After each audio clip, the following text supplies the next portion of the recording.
ಹೆಂಗೆಂಗೋ ಇದ್ದವಳು ನಾನು, ಹೆಂಗೆಂಗೋ ಬೆಳೆದವಳು ನಾನು, ಈ ಹುಡುಗನ ಹಿಂದೆ ಬಿದ್ಬಿಟ್ಟೆ. ಹೆಂಗೆಂಗೋ ಇದ್ದವಳು ನಾನು, ಹಿಂಗೆಂಗೋ ಬೆಳೆದವಳು ನಾನು. ಗಂಡನ ಮನೆಯಲ್ಲಿ ಅಡುಗೆ ಮಾಡ್ತಿದ್ದೆ. ಏನ್ ಮಾಡ್ತಾ ಇದೆಯಮ್ಮ ಗಂಡನ ಮನೇಲಿ ಬಂದು? ಡೈಲಿ ಅಡ್ಗೆ ಮಾಡೋದೇ ಮುಂಚೆ ಹೆಂಗಿತ್ತು, ಮಾಡ್ತಾ ಇರಲ್ವಾ? ಯಾಕೆ? ನಮ್ಮ ಅತ್ತಿಗೆಯವರೇ ಮಾಡ್ತಿದ್ರು, ನಮ್ಮ ಅಮ್ಮ ಮಾಡ್ತಿತ್ತು. ಇವಾಗ ಹೆಂಗಿದೆ ಲೈಫ್? ಚೆನ್ನಾಗಿಲ್ಲ.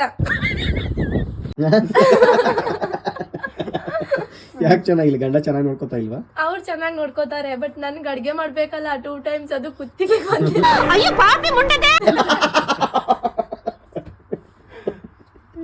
ಅಲ್ಲಿ ಶೋಕಿ ಮಾಡ್ಕೊಂಡಿದ್ದ ಅದ್ಲಿ ಬಾರಿ ಶೋಕಿ. ಒಳ್ಳೆ ಒಳ್ಳೆ ಬಟ್ಟೆ ಹಾಕೋ, ಏನಾರ ಫಂಕ್ಷನ್ ಇದ್ರೆ ಓಡೋಗು, ಅದೇ ಕೆಲ್ಸ. ಇಲ್ಲಿ ಹಾಗಲ್ಲ. ಮತ್ತೆ ಇಲ್ಲಿ ಹೆಂಗೆ?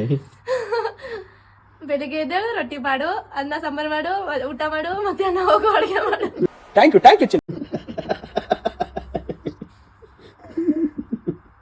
ಅಷ್ಟೇ ಜೀವನ. ಮದ್ವೆ ಆಗೋರ್ಗೆಲ್ಲ ಏನ್ ಹೇಳ್ತೀಯಮ್ಮ? ಬೇಡ ಅಂತ ಹೇಳ್ತೀನಿ.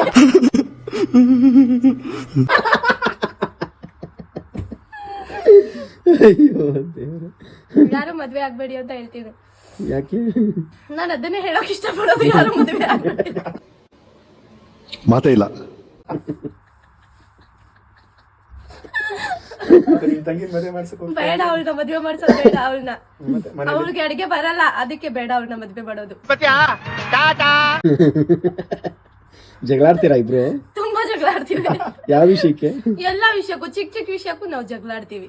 ಜಗಳದಲ್ಲಿ ಚೆನ್ನಾಗಿರುತ್ತೆ ಜಗಳ, ಮಜವಾಗಿರುತ್ತೆ. ಹಾ, ಮಸ್ತ್ ಮಜಾ ಇರುತ್ತೆ. ನಾನೇ ಗೆಲ್ಲೋದು.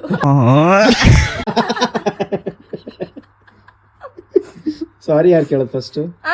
ಆ ಮಾತೇ ಇಲ್ಲ. ಆ ಮಾತೇ ಇಲ್ಲ. ಸ್ವಲ್ಪ ದಿನ, ಬರೀ 10 ದಿನ ಆಗ್ಲಿ 20 ದಿನ ಆಗ್ಲಿ. ಎಷ್ಟ್ ದಿನ ಜಗಳಾಡಿದ್ರೆ ಕೂಡೋದು ಎಷ್ಟು ದಿನ ಆಗುತ್ತೆ ಮಾತಾಡ್ಸಕ್ಕೆ? ಟೈಮ್ ಸಾಕಾಗುತ್ತೆ.